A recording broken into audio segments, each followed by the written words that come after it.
اعوذ باللہ من الشیطان الرجیم بسم اللہ الرحمن الرحیم۔ گرد ایک قبیلے کا نام ہے۔ اس میں ایک شخص مشہور ڈاکو تھا۔ وہ اپنا قصہ بیان کرتا ہے کہ میں اپنے ساتھیوں کی ایک جماعت کے ساتھ ڈاکہ کے لیے جا رہا تھا۔ راستے میں ہم ایک جگہ بیٹھے تھے۔ وہاں ہم نے دیکھا کہ کھجور کے 3 درخت ہیں۔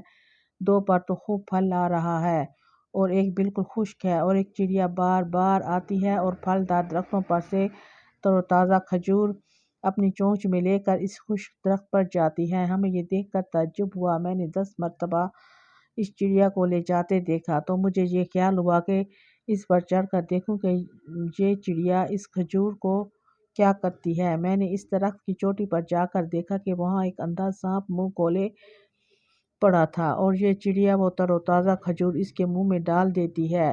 مجھے یہ دیکھ کر اس قدر عبرت ہوئی کہ میں رونے لگا۔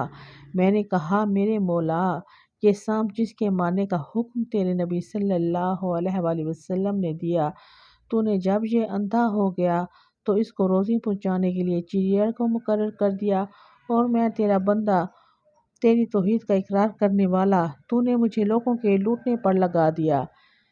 اس کے کہنے پر میرے دل میں یہ ڈالا گیا کہ میرا دروازہ توبہ کے لیے کھلا ہوا ہے۔ میں نے اسی وقت اپنی تلوار توڑ ڈالی جو لوگوں کو لوٹنے میں کام دیتی تھی، اور اپنے سر پر خاک ڈالتا ہوا اکالاتا درگزر چلانے لگا۔ مجھے غیب سے آواز آئی کہ میں نے درگزر کر دیا۔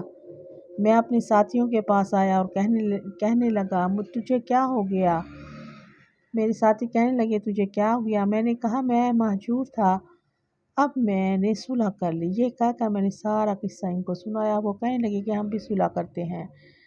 یہ کہہ کر سب نے اپنی اپنی تلواریں توڑ دیں، اور سب لوٹ کا سامان چھوڑ کر ہم احرام باندھ کر مکہ کے ارادے سے چل دیے۔ 3 دن چل کر ایک گاؤں میں پہنچے تو ایک اندھی بڑھیا ملی۔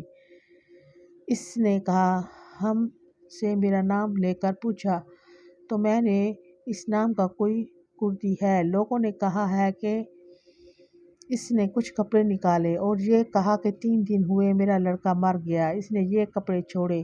میں 3 دن سے روزانہ حضور اکرم صلی اللہ علیہ وآلہ وسلم کو خواب میں دیکھ رہی ہوں۔ حضور صلی اللہ علیہ وآلہ وسلم فرماتے ہیں کہ اس کے کپڑے فلاں کردی کو دے دو۔ وہ کردی کہتے ہیں کہ وہ کپڑے میں نے لے لیے اور ہم سب نے ان کو پہنا۔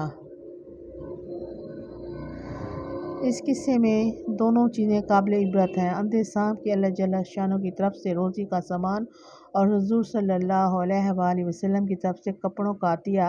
جب اللہ تعالیٰ کسی شخص کی مدد کرنا چاہے تو اس کے لیے اسباب پیدا کرنا کیا مشکل ہے۔ سارے اسباب غنا اور فقر کے وہی پیدا کرتا ہے، اور سچی توبہ کی برکت سے حضور صلی اللہ علیہ وآلہ وسلم کی طرف سے کپڑوں کا اعزاز خود ایک قابل فخر چیز ہے، اور جلدی کی موت سے غنا کے حاصل ہونے کی ایک مثال ہے۔ اور بہت سے واقعات مرتے وقت وصیتوں کے تو اکثر سننے میں آئے کہ میرے سامان میں اتنا فلاں شخص کو دے دے۔ آخر دعوانا الحمدللہ۔